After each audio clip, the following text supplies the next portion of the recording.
Tardes a todos. Un poquito todavía se ve la placita vacía, pero bueno, bienvenidos a todos los que estamos acá. Gracias Humberto por acompañarnos. Humberto es el director general de Intus, empresa líder en avalúos y estudios de mercado de bienes raíces en Guatemala. Ha desempeñado funciones ejecutivas en Citibank como jefe regional de la unidad de Asset Based Finance and Leasing para Asia-Pacífico en Hong Kong y anteriormente para América Latina desde Miami. Llegó a ser gerente de planificación estratégica y financiera en Ryder System Inc., ingeniero mecánico de la Armada de Chile, posee máster en Ingeniería Industrial y máster en Administración de Empresas de Louisiana State University. Está certificado como evaluador de RICS, el estándar profesional más reconocido en gestión de tierra, infraestructura y construcción. Bienvenido. Gracias. Melisandro Quiroz. Melisandro se ha desempeñado profesionalmente en Costa Rica, Guatemala y Nicaragua. Es licenciado en Economía de la Universidad de Costa Rica, obtuvo su maestría en Banca y Finanzas y credencial de gestor de fondos de inversión inmobiliaria de la Cámara de Fondos de Inversión de Costa Rica. Se desempeñó durante 8 años como gerente general de la Sociedad de Fondos de Inversión del Banco Popular de Costa Rica. Fue gerente general del Fondo de Inversión Inmobiliario del Instituto Nacional de Seguros de Costa Rica y jefe de alquileres del grupo de Cuesta Moras Internacional. Bienvenido, Melisandro. Gracias. Francisco Avilés, licenciado en Economía y Administración por la Universidad de Granada, España, y diplomado en Urbanismo por la Asociación Española de Técnicos Urbanistas.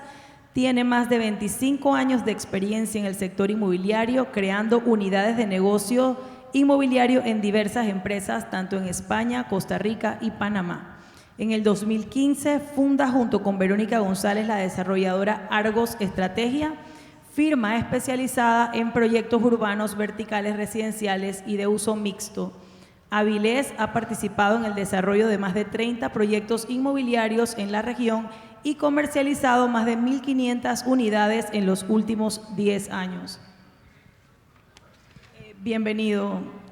Bueno, un poquito para dar inicio a este panel, una de las temáticas que hemos visto que tiene algo de confusión es el tema de las multifamilies, por lo que quería preguntarles cuáles ustedes consideran que son los principales diferenciales del modelo de multifamily en América Latina versus Estados Unidos.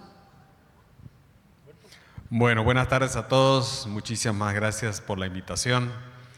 Yo diría que la principal diferencia es, en Estados Unidos, el multifamily es un edificio de apartamentos 100% en renta, administrado por una entidad central y el dueño normalmente es un fondo de inversión, una compañía de seguros. En América Latina, y está diseñado para ser arrendado. Nosotros siempre decimos que tiene especificaciones Caterpillar,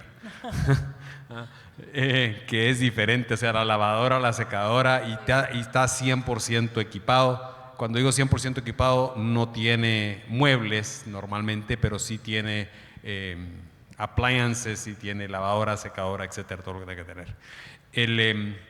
En América Latina muchas veces ha sido por casualidad que se para en renta el apartamento porque el edificio porque no se vendió, o tiene inversionistas, o el desarrollador se dejó un pedazo para poder hacer renta. Normalmente los proyectos de multifamily, como vimos en la mañana con la gente de Greystar, los compran, o sea, el desarrollador los desarrolla, los estabiliza, los vende y los compra otra empresa que los administra estabilizados y los vende en cierto momento. Entonces sí tiene como ciclos de vida. Ese modelo en América Latina está recién empezando en ciertos países que tienen un mercado de capitales más desarrollados. Muy bien. En ese sentido, ¿qué indicadores consideran ustedes que el mercado de vivienda multifamiliar requiere en la región a nivel de madurez? ¿Qué madurez debería de tener? ¿Cuáles serían ciertos, digamos, hitos que debería suceder en América Latina para poder lograr, digamos, alcanzar eso?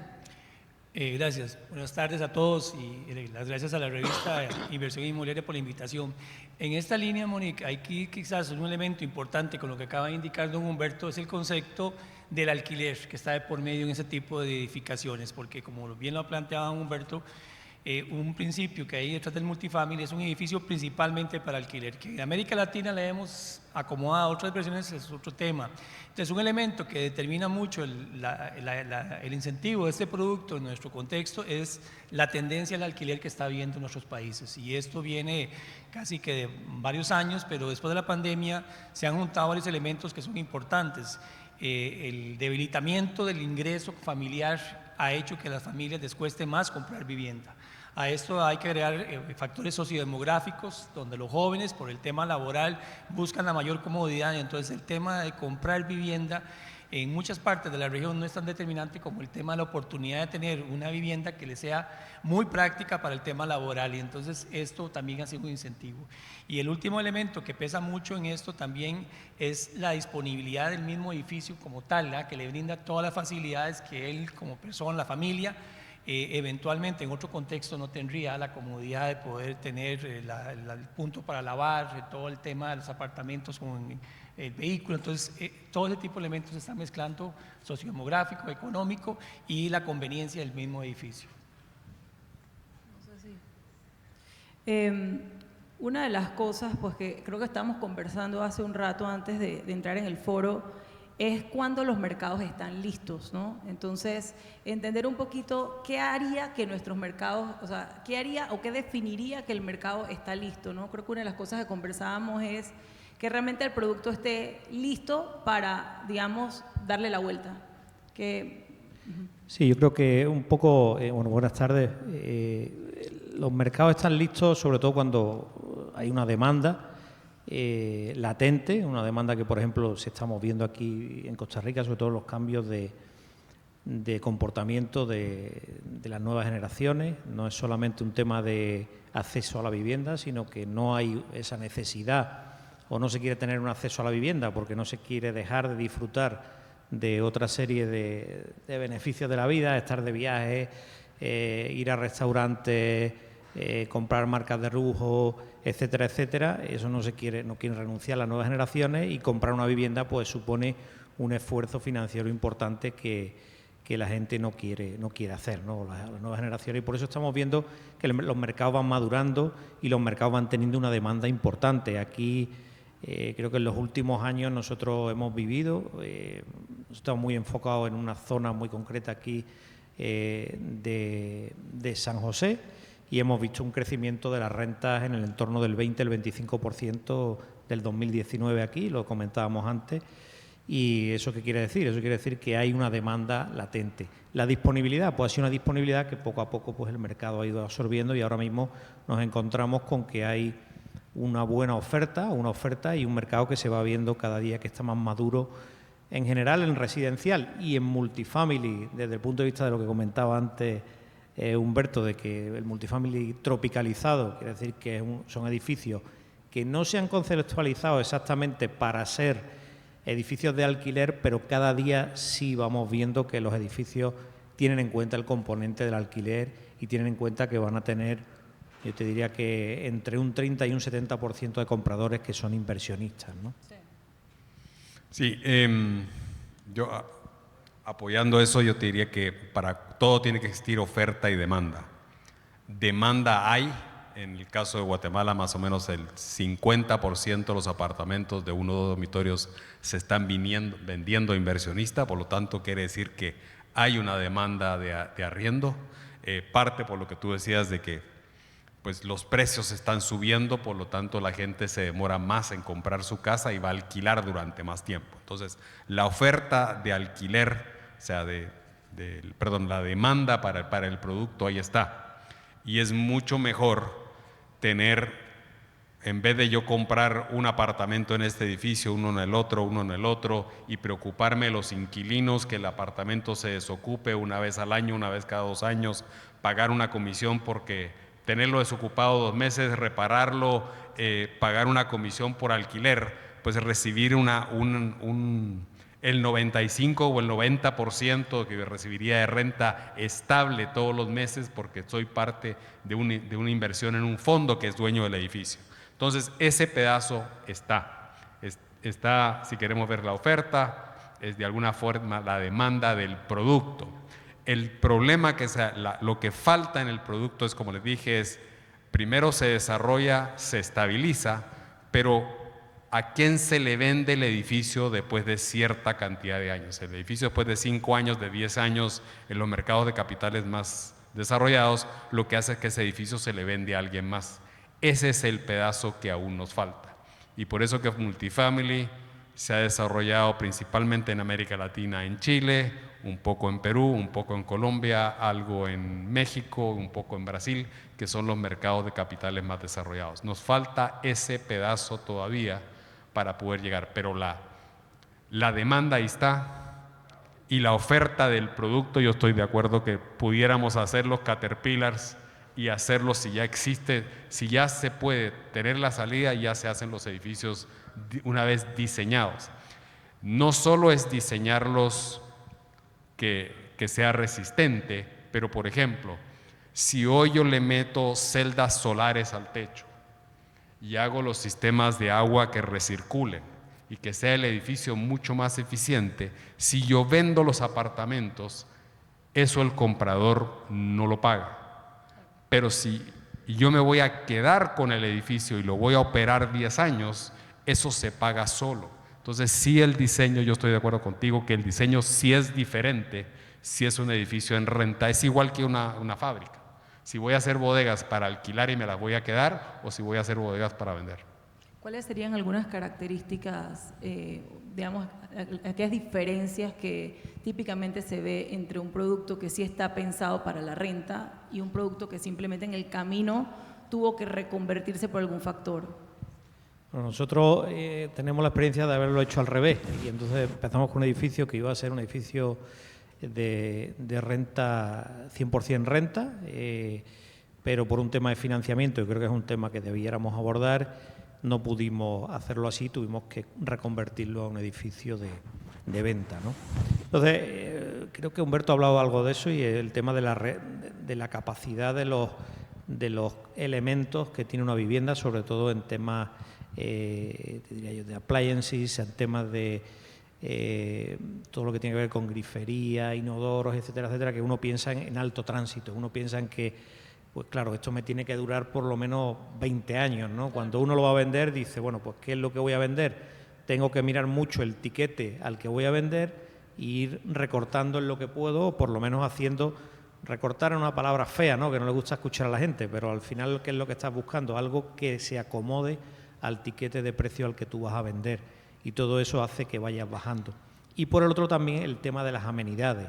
Cuando tú piensas en unas amenidades para un edificio de renta, o 100% renta, tú piensas en determinadas amenidades porque seguramente tiene... Pero cuando ya estás pensando en gente que compra para vivir ahí, ya estás pensando en un público que seguramente sea diferente porque tiene familia, porque tiene otras demandas diferentes, que no son exactamente las de que está rentando por 2 o 3 años y luego se va a ir a otro sitio y tiene unas características muy diferentes, ¿no?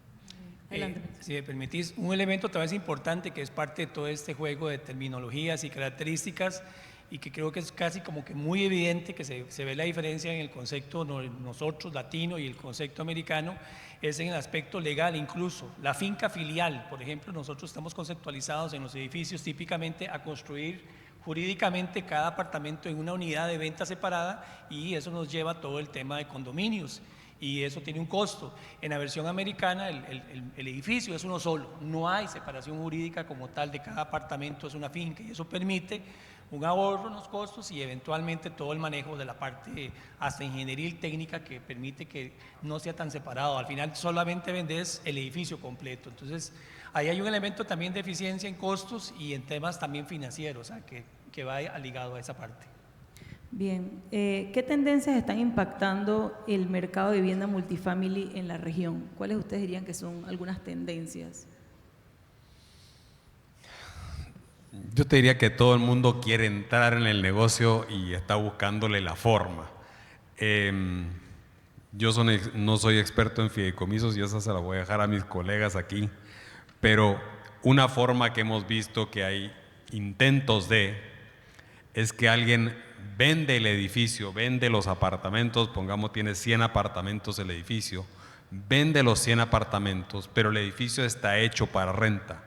y esos se aportan a un fideicomiso y el fideicomiso funciona como si fuera un fondo de inversión. Pero a la larga, cada quien tiene su finca, folio y libro, como tú decías, y es dueño de su apartamento y tiene un financiamiento bancario por atrás. Y en caso que el negocio se disuelva, pues ahí está la salida, porque entonces no hay que venderle a alguien más el edificio completo porque ya tiene dueño. Esa es una forma, digamos, tropicalizada de encontrarle la vuelta. No es lo mejor, yo no creo que sea escalable a los números que escuchamos hoy en la mañana de Estados Unidos, pero pudiera ser un intento tímido de ver cómo se le hace.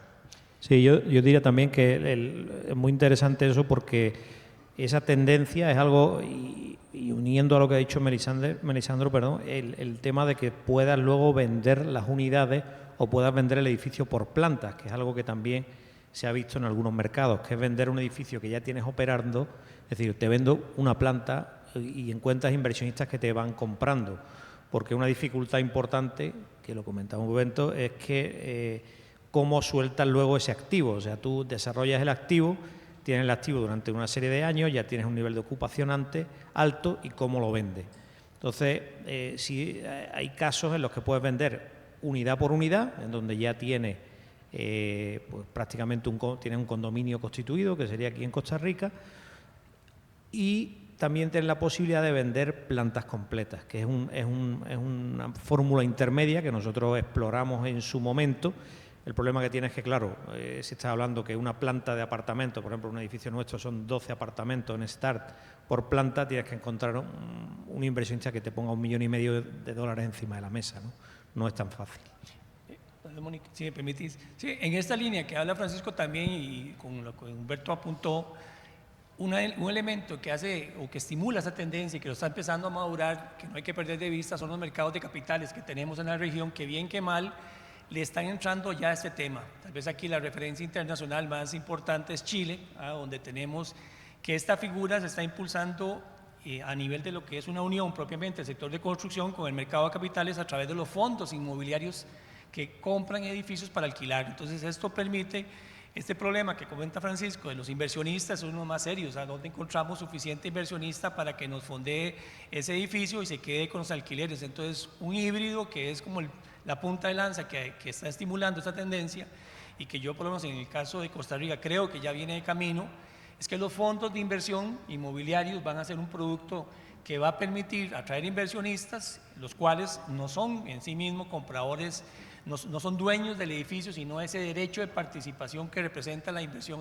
accionaria o participativa de un título valor, y el fondo compra los edificios, los alquila y eventualmente le hace el rendimiento. Queda esa pregunta, la que vos has venido siempre crítica, que es el tema del cierre, cómo logramos que el inversionista recupere su inversión a largo plazo, y ahí el fondo tiene esa responsabilidad, cómo hacer que se pueda vender ese edificio y pagar la inversión inicial. Pero por lo menos está empezando a aparecer que antes nos costaba ese vehículo que está atrayendo inversionistas y que es un híbrido entre lo que es la inversión directa en el mercado inmobiliario de alquiler y a través de los mercados de capitales en nuestra región. Ya, ¿qué otros criterios financieros consideras que deberían regir a nivel de la inversión en multifamily? O sea, otros criterios, sabemos que en algunos países tenemos bien establecido lo que son los fideicomisos, no sé qué otras estructuras.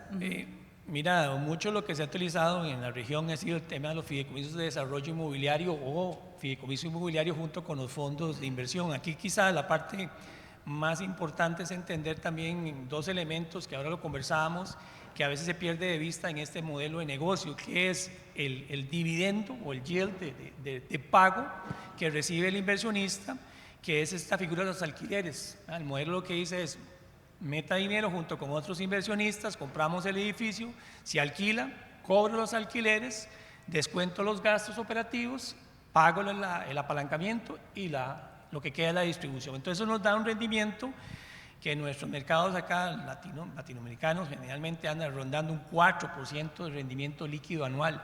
Y el otro componente que comentábamos ahora es el componente de salida, que es cuánto me voy a ganar cuando el edificio ya ha tenido toda la plusvalía y recupera y se vende, y eso va al bolsillo del inversionista. Entonces Lo que nos falta es el mecanismo de cómo hacer materializar esa venta para que se compense o se una a este rendimiento líquido y ya estemos viendo algo atractivo en los mercados nuestros aquí en la región.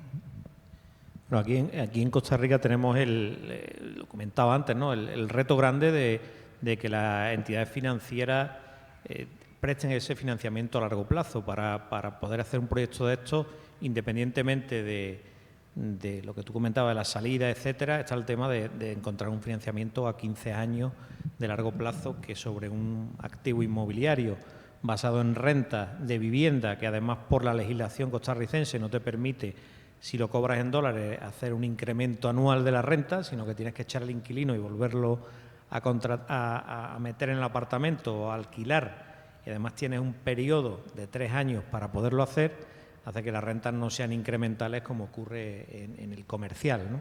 Y esos son retos que es un reto importante. Y luego el otro que creo desde el punto de vista financiero que es fundamental en el mercado que estamos en Costa Rica es el tema de los fondos de pensiones.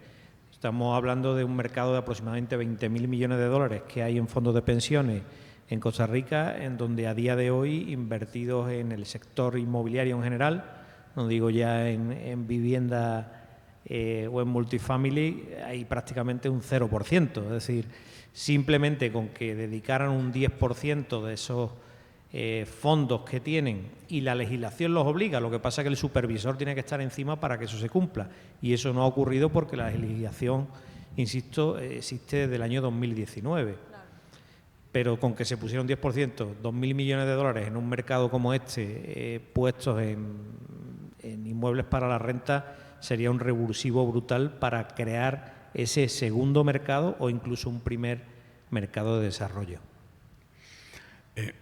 Si quieres voy a tratar de explicar el modelo financiero aquí sin pizarrón, no me va a ser tan fácil. Tengo alma de profesor, tú digo yo. Pero pónganse ustedes, voy a tratar de explicarlo, pues a ver si me puedo comunicar bien.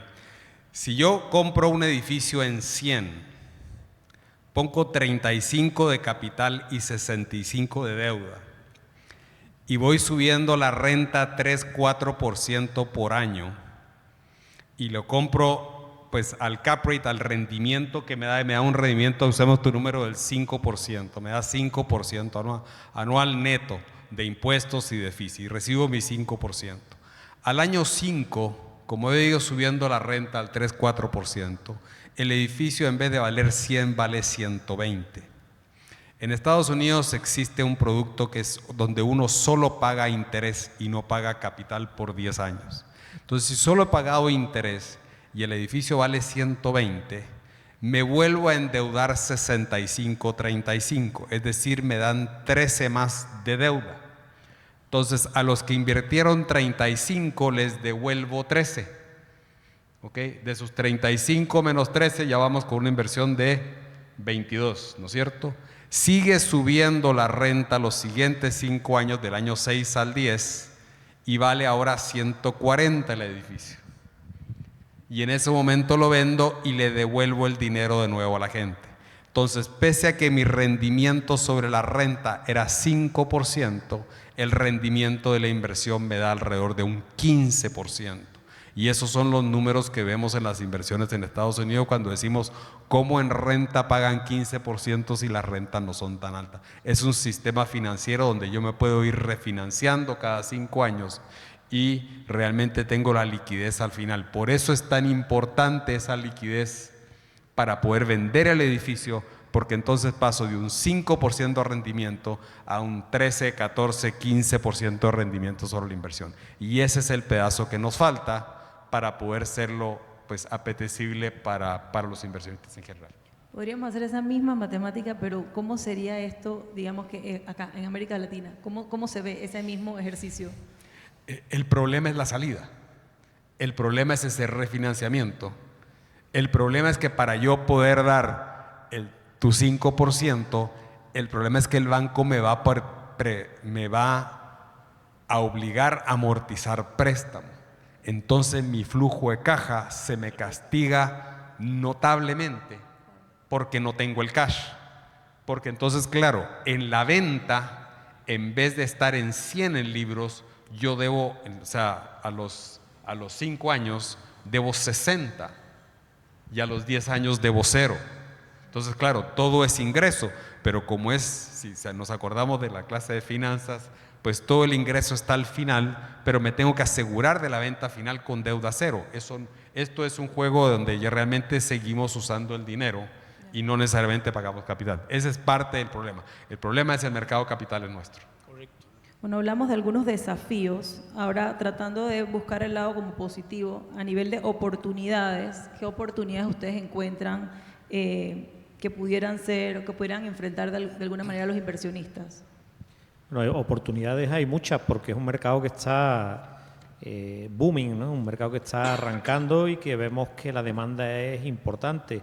Nosotros lo hemos vivido, y antes lo comentábamos fuera con otros desarrolladores, que si hace 10 años un 20% de nuestros compradores eran inversionistas, hoy estamos hablando arriba del 50% en la gran mayoría de los proyectos, incluso proyectos de etiquetes altos. ¿Por qué? Porque hay una demanda fuerte. Entonces hay una oportunidad real, pero es una oportunidad que hay que matizarla con los temas financieros, diría yo, sobre todo. Pero sí hay una oportunidad, y sobre todo hay una oportunidad de encontrar buscar cuáles son los nichos de mercado, cuáles son las oportunidades que nos van a permitir entrar a segmentos un poquito más amplios y no perdernos muchas veces porque queremos ser, como desarrolladores tenemos mucho miedo de decir, si le apuesto, por ejemplo, al mercado de los estudiantes, dejo de venderle al resto de la gente o dejo de ocupar el edificio con otro tipo de clientes. Y entonces nos da miedo enfocarnos, ¿no? Pero precisamente estamos en un momento en el que la demanda es muy importante y no tenemos que tenerle miedo a ese mercado, ¿no?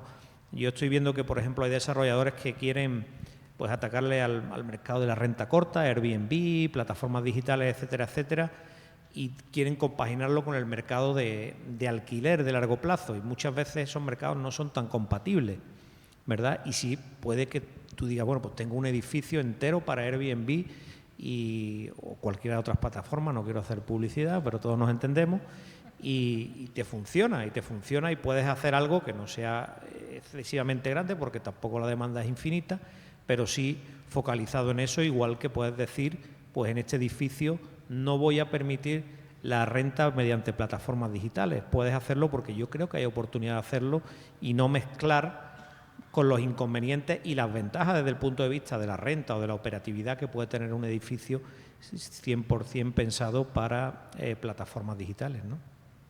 Sí, a lo que dice Francisco, tal vez en el caso costarricense en particular, creo que es importante la tarde de hoy no perder de perspectiva un tema de gran oportunidad que está en el mapa, y es que Costa Rica para el año 2025, en la parte de los fondos de pensiones, va a adoptar un nuevo modelo de fondos de pensiones. No sé cuánto lo tienen claro, que es el famoso esquema de los fondos generacionales, y entonces se van a hacer compartimientos de acuerdo a la edad de los que están aportando, y ahí se van a hacer estrategias diferenciadas de inversión. Y un caso muy particular que hoy sucede con el fondo, que es una sola olla, es que algunos gestores de portafolio de los fondos de pensiones lo que dicen es: ¿cómo puedo comprar edificios de alquiler cuando el fondo eventualmente me puede comprometer el pago a los pensionados que ya tengo de camino? Bueno, los fondos generacionales, ahí lo que estaríamos hablando, que es el modelo que se está proponiendo en el caso costarricense, el primer compartimiento comienza los que están aportando jóvenes de menos de 30 años, y entonces ahí sí se está visualizando la posibilidad de que ese tipo de segmento, ese grupo de su fondo, pueda comprar precisamente participaciones en fondos, en productos multifamily, porque con el ciclo de vida que le queda a este tipo de inversionistas, hablando de 30 años, ahí sí el tema de la salida, el riesgo se diluye. Entonces es un tema que en el caso de Costa Rica se está abriendo esa oportunidad de que los fondos generacionales permitirían este tipo de incentivo para invertir. No lo pueden hacer directamente, van a tener que hacerlo a través de un producto bursátil, y ahí de nuevo entonces aparecen los fondos de inversión inmobiliarios de alquiler residencial o algún tipo de fideicomiso, pero ahí se está abriendo una ventana que antes no teníamos, que era este horizonte, y que le quita un poco de presión a este problema que es la salida, porque si usted es un inversionista joven, el tema de la recuperación de capital, en este caso la venta del edificio, no es tan urgente como sucede en la actualidad con esta olla común. Ya, desde el lado del inversionista, bueno, estás hablando un poquito de mitigar riesgos. Correcto. ¿Qué otra mitigación de riesgos ustedes ven que pudiera estar asociados en este mundo financiero de los multifamilies? Wow. Nos podemos sentar aquí toda la tarde. Yo te diría que primero es, pese a que está la demanda ahí, pese a que está funcionando el tema, las leyes de inquilinato en casi todos los países fueron hechas con la mentalidad de proteger al arrendante, y creo que al final crearon un efecto contrario, donde no se lo puede salir, no puede hacer, no puede volver. Yo creo que tiene que haber, por supuesto, una ley de protección al consumidor, porque en el fondo es un consumidor, pero tiene que ser de alguna forma que no desincentive la inversión. O sea, porque si alguien no paga hace 3 meses y no ha pagado el agua y no ha pagado nada y no se comporta y no lo puedo sacar del apartamento, pues entonces legalmente es un problema. Y como estos son fondos o son sociedades, los dueños de los edificios, no es que esté con don Juanito, pues que va a ver cómo le hace y cómo le vuelve. Cuando es una empresa, por el otro lado, tiene que cumplir ciertas reglas y tiene accionistas. Entonces, hay que ver de que el sistema legal sí realmente vaya acorde a. Esa es una mitigación de riesgo, te diría yo. La demanda está, la gente lo está alquilando, o sea, el mercado lo está funcionando, pero creo que se puede mejorar. Si uno va a traer inversión extranjera, esa es parte de las cosas que van a medir es la certeza jurídica, lo dijeron ayer. O sea, para cualquier tipo de inversión, la certeza jurídica y la estabilidad política son dos cosas que siempre los extranjeros miran. Entonces, yo creo que por ahí es una. Lo otro es los temas de los registros de la propiedad, que te permite pues, que lo que está inscrito no vaya a cambiar, exista, que sea ágil para cambiar. Aquí en Costa Rica ya existe, pero por ejemplo en otros países no existe el seguro de título. ¿Ok? Aquí en Costa Rica pues yo me acuerdo cuando lo empezaron, no hace mucho tiempo, que debe tener unos 20 años, principalmente cuando empezó la inversión de los gringos aquí, pues no me acuerdo cómo se llamaba la empresa, porque era un gringo también, me acuerdo, Smith o algo por ahí, tenía el nombre del seguro, lo que es el seguro de título, para los que no están familiarizados con eso, es cuando yo hago una transacción, yo vendo y el otro compra. Bueno, el que compra, ¿cómo se asegura que esa casa es mía y que está en el registro? Entonces tiene que ir al registro de la propiedad y pasar todo el trámite para que después me desembolse el dinero. En los países más desarrollados la transacción es instantánea y hay una compañía de seguros que asegura que el título es un title insurance. Eso los países en Centroamérica no lo tienen. Costa Rica, yo sé que pero la tuvo en cierto. Yo lo vi en algunas transacciones, no sé si existe para todos. Como seguro. Sí. Y compañías de seguro hay. Pues, o sea, sí hay varias cositas que se pudieran hacer para mejorar el riesgo, pero yo te diría que más que nada es el costo de reventa. Eso para mí es el costo más. Bien. ¿Cuál es el potencial de crecimiento? Monique, perdón, nada más. Adelante. En línea con lo que pregunta Humberto, y no sé cuánto lo conocen, hay un modelo que se usa en Colombia que es la fianza por desocupación o la fianza por impago. Acá en Costa Rica acaba de llegar una empresa que precisamente es de socios colombianos y es en esta parte de los que diríamos mitigadores de riesgo, es un elemento que no deberíamos perder de vista, es un elemento que está entrando también, que es la fianza por impago, que si el cliente hay que pagar un porcentaje de la renta, 3, 4%, esta compañía lo que hace es que si el cliente no paga, aquí no es por desocupación, sino por impago, te compensa la renta por un plazo determinado. Entonces, por ahí hay un elemento de mitigador que no deberíamos de perder de vista, que buenísimo, eventualmente sería parte de una ayuda. Buenísimo. Adelante. Yo, un tema más anecdótico que de otro tipo, hay algunos operadores de renta que lo que hacen es que incluyen siempre el internet en la renta. Y como la mayoría de los que alquilan son millennials, el día que no paga la renta le cortas el internet y al día siguiente te paga la renta, ¿no? Otra manera. Muy bien. A nivel de potencial de crecimiento a futuro, bueno, vimos que hay países en donde efectivamente sí está funcionando, vimos que las razones por las cuales acá no está funcionando todavía. ¿Cuáles vemos nosotros que es el potencial del crecimiento? O sea, sí vimos que, como mencionaste al principio, o sea, tenemos ciudades o países en donde el 50% son personas que rentan. ¿Qué otro potencial le vemos de crecimiento en la región? Mira, yo te diría, pues yo soy financiero y quizás lo veo por carpintero lo soluciona con clavos, dicen por ahí. Yo vine a Centroamérica la primera vez hace 30 y algo de años, y en el caso de Guatemala el préstamo que había era 5 años plazo. Entonces, de la forma que funcionaba es que la gente compraba un terreno, lo pagaba en 5 años y de ahí iba construyendo su casa, y la casa la iban adaptando a medida que iban naciendo los hijos, iban creciendo los nietos, yo no sé, vivían en la misma casa 50 años. Pues. Hoy en día Guatemala tiene financiamiento a 25 años, entonces realmente el tema de vivienda, pues en estos momentos Guatemala el año pasado fueron 8,000 apartamentos en la ciudad capital que entraron al mercado, pues, y se absorbieron 7,500. O sea, ese es un mercado que antes no existía. ¿Por qué? Porque existía el vehículo financiero.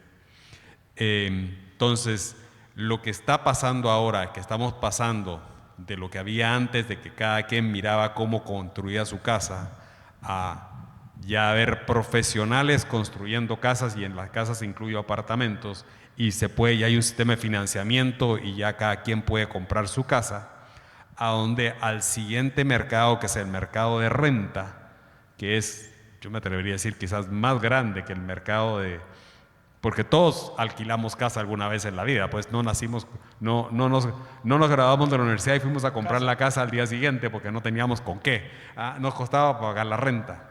Entonces creo que esta siguiente etapa sí depende también del sistema financiero, es exactamente lo mismo que pasó antes. Y se necesita ser un poco más creativo para hacer esto, digamos, un financiamiento 2.0. Mi visión es, yo diría, que debería existir un tratado entre las bolsas a nivel centroamericano para poder crear un mercado capital. O sea, si unimos Centroamérica completo, estamos hablando de alrededor de 35 millones de habitantes, que es alrededor de 35 millones de habitantes, que es menos que lo que tiene Colombia, pues. Entonces, si a Colombia le está costando y a Perú, que tiene 40, le está costando, señores, unidos puede que nos vaya a costar. Yo no digo que se unan las bolsas y que sea el mismo régimen de impuestos, no, porque eso no va a pasar, porque eso es soñar y los políticos nunca lo van a permitir. Pero quizás como se hacen tratados de libre comercio, que se levanten ciertos impuestos, que los fondos de aquí puedan importar de allá, que el fondo que quiera ser regional tenga que cumplir ciertos requisitos y tenga que tener una calificadora de crédito, que tenga pues regulaciones como las tienen cualquiera de las bolsas del mundo. Alguien de Asia puede ir a emitir a Nueva York o puede emitir en Europa. Yo creo que esa debería ser la siguiente etapa. ¿Cómo armamos este sistema financiero regional para permitirnos las salidas? Y al permitirnos las salidas, lo que nos va a permitir es el tema del mercado de rentas, no solo en vivienda, sino que en todos los productos. Y eso genera, para mi gusto, dos cosas. Uno es un mejor estándar de vida para la gente porque va a poder alquilar, que fue lo mismo que pasó con la vivienda de casa propia. La cantidad de gente que tiene casa propia hoy versus hace 30 años atrás es muy diferente. Y segundo, pues a la industria le va a ir mucho mejor. Súper interesante. Bueno, yendo a algo más micro, que aquí en Costa Rica se empieza a desarrollar, o se intenta desarrollar, es el sistema del leasing inmobiliario, ¿no? En donde haya un tiempo en el que se viva en renta y luego se pase a propiedad, ¿no? Es una fórmula que no es una fórmula fácil, más en un mercado con las tasas de interés que tenemos aquí tan altas, yo diría abusivas, si se me permite, sobre todo cuando uno ve los márgenes de intermediación que existen. Pero yo creo que eso podría ser un formato que abre muchísimas oportunidades, pero tiene que ser un formato que tenga una solidez desde el punto de vista legal que comentábamos antes, muy importante, ¿no? Ahora mismo desde la Cámara de la Construcción sé que se está trabajando con el Gobierno y con otras instituciones en un formato de leasing inmobiliario, y Melisandro yo sé que está súper metido en eso, pero creo que es una fórmula que nos permitiría abrir unos nuevos horizontes y muchas oportunidades de negocio. Sí, aquí agregaría lo que dicen don Humberto y don Francisco, un tema problemático para el caso costarricense, para los que están acá en la sala que son costarricenses lo pueden estar viendo, y es lo difícil que es hoy en la actualidad tener un crédito de vivienda. Desde el punto de vista del sistema financiero nacional, la forma en que se califica a un deudor de vivienda es complicado. Esto incluso se vuelve todavía más complicado para un joven. Yo les comentaba acá, y no sé cuántos en la sala lo saben, por ejemplo, la persona que empieza a laborar no puede ser sujeto de crédito inmediatamente de vivienda, tiene que pasar 18 hasta 24 meses dependiendo de la entidad financiera. Entonces, un elemento que está impulsando, aunque uno diría que de forma perversa, el alquiler, es precisamente que la accesibilidad al tema de crédito se ha vuelto muy complicado. Entonces, ahí, de alguna manera, los jóvenes saben que ser sujeto de crédito no es factible. Y la cara también complementaria de esto es buscar un híbrido que nos pueda ayudar, y se está copiando o se está tratando de hacer algunas versiones con la Asamblea Legislativa de un modelo de alquiler con opción de compra, leasing habitacional, donde las personas puedan tener un esquema de arrendamiento en la vivienda, de su cuota, van pagando una parte que represente la prima, el equivalente de la prima a un plazo determinado, y una vez que cumplís el plazo, entonces ya te enganchas con el crédito. Y pongo un último elemento que eventualmente creo que también está de camino, lo está usando España, lo está usando Chile, que es el tema del bono de vivienda. En nuestros países la política habitacional ha estado muy enfocada a fomentar la vivienda en propiedad. Entonces damos los famosos, el gobierno da el bono de vivienda, que es el enganche. ¿Cuáles son los problemas que tenemos? Que se ha vuelto un poco perverso, porque a medida que va aumentando el precio de la vivienda, hemos tenido que aumentar el bono, y entonces no hay presupuesto para el bono y cada vez son menos soluciones.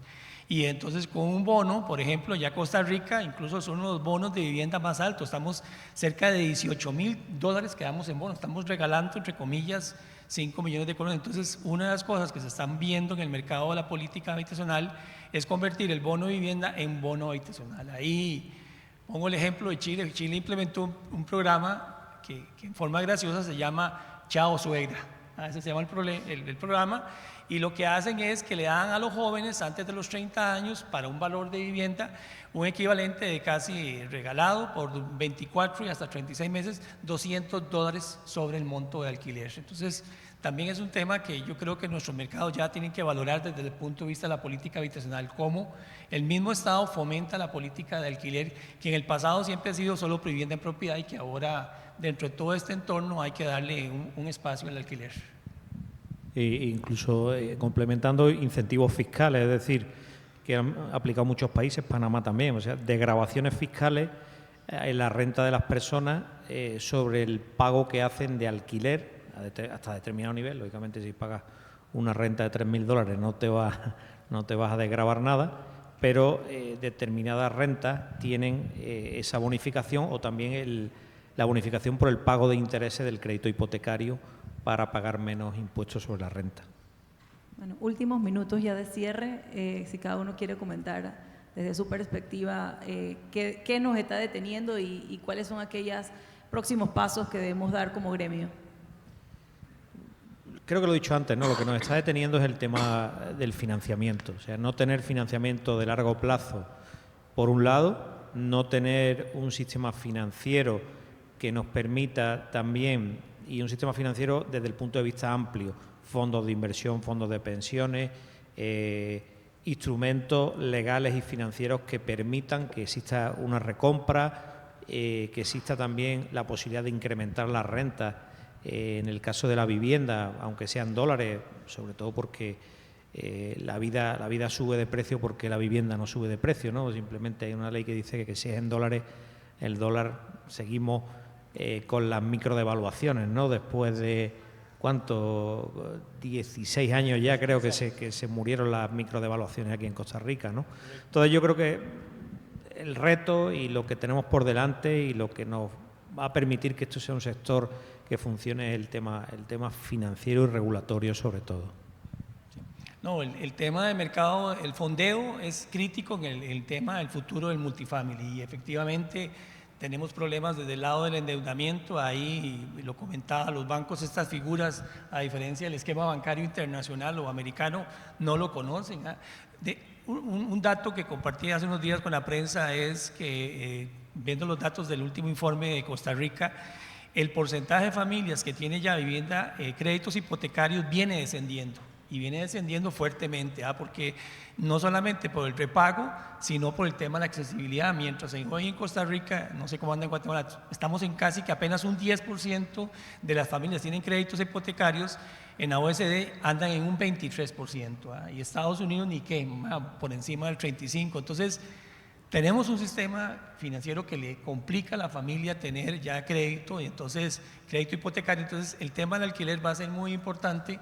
Si ya los bancos están claros de que las familias son riesgosas como agente de crédito, lo que nos falta es abrir esa puerta para que más bien los bancos financien a los desarrolladores o a estos vehículos para precisamente generar una solución de vivienda a estos esquemas. Yo creo que uno de los temas que en este tema es crítico es la mentalidad que hay con respecto a la vivienda, y es que tradicionalmente en la región, diría, estamos muy mentalizados a que el fomento del desarrollo habitacional ha sido la vivienda en propiedad, y casi que los últimos 10 años y todo el tema de la pandemia está fuertemente haciendo, junto con el cambio generacional, que el tema de la vivienda en alquiler se vuelve importante. Y entonces hay que generar mecanismos de financiamiento para este tipo de vehículos. Y cierro con un punto que para mí es increíble que no lo estemos aprovechando, también haciendo las comparaciones internacionales, que es el mercado de los fondos de pensiones. En un país donde precisamente, como apuntaba Francisco, la cifra, más de 20.000 millones de dólares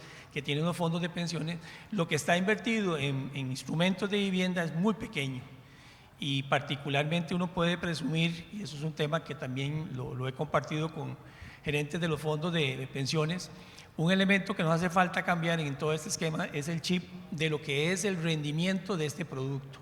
Cuando uno compara, y hoy en la mañana estaba viendo lo que rinde un fondo inmobiliario de alquiler en Estados Unidos, habitacional, el cierre del mes de febrero fue de 4.10% en dólares. Eso es la rentabilidad líquida que distribuye.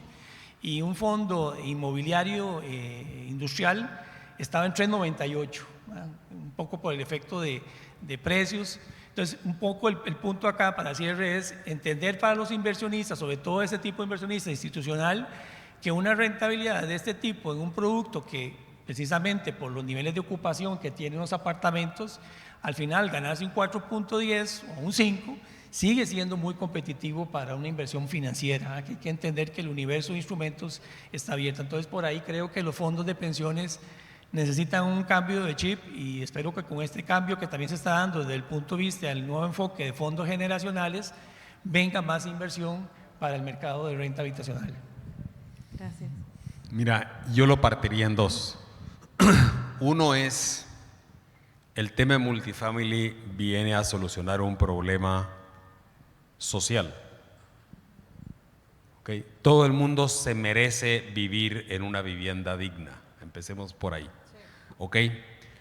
Hay cada vez un grupo más alto que no puede comprar vivienda porque los costos de las viviendas han subido más rápido de lo que han subido los sueldos, y eso es un fenómeno mundial.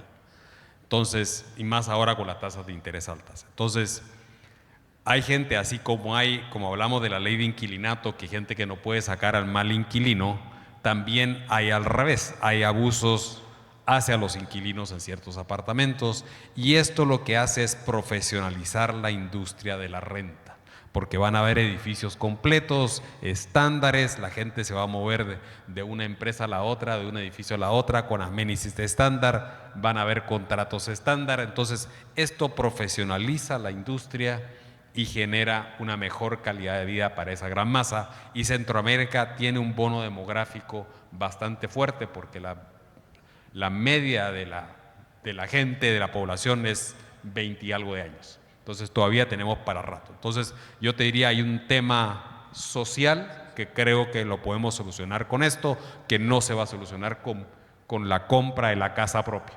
Eso no va a solucionar el problema. Por el otro lado, a nivel mundial nunca ha habido tanta liquidez y tanta riqueza Entonces, dinero hay. Y hay muchos centroamericanos, y realmente en todas partes, latinoamericanos, invirtiendo su dinero en Estados Unidos, invirtiendo su dinero. Esa gente, si tiene un producto rentable y que además siente que está apoyando a su país, porque todo el mundo tiene su banderita metida adentro, tatuada por dentro, pues lo va a hacer y va a invertir en su mercado. Aunque la tasa sea un poco más baja, ¿ok? Porque lo estamos viendo, aquí las tasas son bien bajas y la gente está invirtiendo. Entonces creo que es buscar el mecanismo financiero y eso le puede dar el boom a la industria, y la industria tiene que trabajar de la mano con el sistema financiero, pero así como en su momento para generar hipotecas para la casa propia, la solución fueron los bancos, la solución para esto no son los bancos, yo sé que yo vengo de la banca, son los fondos, los private equities, los fondos de pensiones, o sea, es otra estructura financiera, un poco es diferente a la banca tradicional. Y en eso la industria inmobiliaria, de la construcción, como le querramos llamar, va a tener que trabajar de la mano con la legislación y con el sistema financiero. Hay bancos que se van a resistir a estos, a ver que van a estar abiertos, a crear los mecanismos para pegar el siguiente brinco, y con eso, señores, hay negocio para los siguientes 20 años. Excelente, muchas gracias. Me quedo con eso del cierre, de que hay que trabajar en unión. Sin duda, el gremio, para poderse fortalecer, tiene que trabajar de la mano, creo que en todas las direcciones. Así que bueno, excelente, muchísimas gracias. Gracias a todos. Gracias.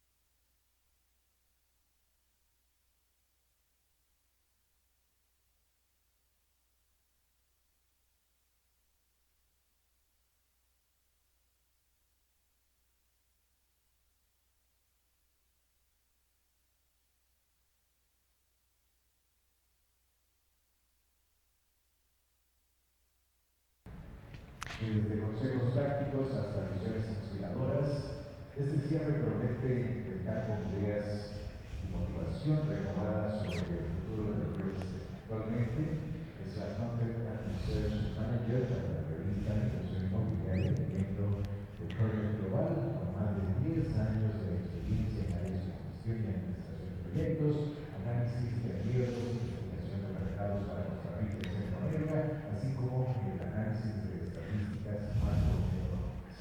Una amplia experiencia en la realización de estudios de facilidad, análisis económicos nacionales e internacionales, estadísticas fiscales y análisis de riesgos, consultora nacional e internacional de empresas ligadas al sector del real estate y de organismos internacionales como SIE y BON. Adelante, Berta, que escuchamos. Muchísimas gracias y pues buenas tardes, casi noches para nosotros acá en Costa Rica. Pues esperamos desde la revista Inversión Inmobiliaria que haya sido de su agrado el temario que les hemos presentado el día de hoy. Hoy la idea era hacer un temario mucho más concentrado en diferentes temas. El día de ayer lo hicimos muchísimo más macro porque había que abordar la parte global para saber de qué íbamos a hablar en cada uno de los sectores. Dado eso, hoy tocamos un tema sumamente importante que también sigue siendo un tema global. Ese tema global son las nuevas formas de inversión. ¿Cuál es la nueva forma de inversión que tuvimos acá en este stage? Pues la tokenización. La tokenización de una u otra forma está permitiendo que la inversión sea cada vez más accesible y flexible en bienes raíces. Esto hace que las personas en general tengan muchísima más facilidad para invertir en propiedades. Vimos además que esa tokenización genera diferentes flexibilidades, tiene además una eficiencia operativa, genera facilidad de acceso y transparencia en datos. Incluso tuvimos aquí dos paneles enfocados en el sector industrial. El sector industrial, desde la pandemia o previo a la pandemia, muestra un comportamiento prácticamente inverso a muchos de los sectores de bienes raíces, básicamente oficinas y retail. ¿Qué seguimos viendo en el sector industrial? Que las formas de producción cada vez son distintas porque exigen nuevas tecnologías, y esas nuevas tecnologías de una u otra forma están generando que los desarrolladores tengan que innovar en su forma de construcción, sobre todo en naves industriales. Doña Vanessa lo dijo aquí, hay que generar nuevas políticas públicas para la generación de mano de obra. Generación de mano de obra que no esté centralizada en los centros urbanos, sino que la podamos sacar de ellos. ¿Por qué? Porque hay que atender una alta demanda de esta mano de obra por parte de estas empresas de inversión extranjera directa. La rápida urbanización y la creciente demanda que tienen las entregas rápidas está haciendo precisamente que el mercado logístico tenga que estar impulsando una transformación muchísimo más rápida cada vez. Pero además de eso, no podemos dejar de lado el tema de la última milla, o incluso el last mile. ¿Por qué? Porque esto automáticamente hace que tengamos que tener una optimización muchísimo mayor de las cadenas de suministros y la selección de ubicaciones estratégicas. De nuevo, el location termina siendo la característica más importante de esto. Sector de oficinas. Me parece que yo ayer les decía al cierre igual que el sector de oficinas es uno de esos que a uno le da un poco de miedo. Pero bueno, dentro de ese poquito de miedo que da el sector de oficinas, hoy nos vinieron a decir que las personas siguen siendo el centro de atención para la generación de workplaces exitosos. Las empresas en general no tienen una fórmula todavía o no la han encontrado para hacer que todo el mundo regrese a las oficinas. Sin embargo, la experiencia y además la conexión que generan las personas dentro de sus espacios de trabajo es lo que genera el motor para que estas personas atiendan precisamente a sus oficinas. Por último, y como dato interesante, el 10% de las personas en la región latinoamericana son las que están yendo a trabajar, mientras que en las demás regiones del mundo es el 25%. En el sector de hospitalidad encontramos hoy que la sostenibilidad va más allá de lo que es únicamente la sostenibilidad ambiental. Al huésped, como hablamos ayer, se le está dando precisamente esa experiencia para hacerla sostenible. Se le va desde un punto de vista del compostaje o al reciclaje. Y por supuesto, hay una relación sumamente estrecha entre el bienestar y la sostenibilidad dentro del sector turístico. Sector residencial, acabamos de tener un panel que nos habló de los multifamilies. Los multifamilies hoy en día, y lo vimos en la mañana también, se están volviendo ese motor de inversión estratégico, sobre todo en Estados Unidos, porque son de bajo riesgo, con relativamente alta rentabilidad, pero además es lo que está atrayendo el día de hoy el capital centroamericano. Que nos acaban de demostrar Monique y el panel anterior, de que hoy muchos de los multifamilies que se construyen están enfocados en un tema del rental. O sea, esto hace que las amenidades que se ofrezcan dentro de estos multifamilies sea completamente diferente. Pero además, y como dato curioso, que lo mencionó Melisandro ahora, la alta demanda por espacios de vivienda terminan siendo motores de inversión. Sin embargo, estos motores de inversión están generando nueva legislación en los países de la región, precisamente para hacerlos un poco más flexibles. De nuevo, de parte de la revista inmobiliaria, muchísimas gracias y esperamos que toda la información que se les haya brindado durante estos 2 días haya sido de gran utilidad para todos ustedes. Gracias.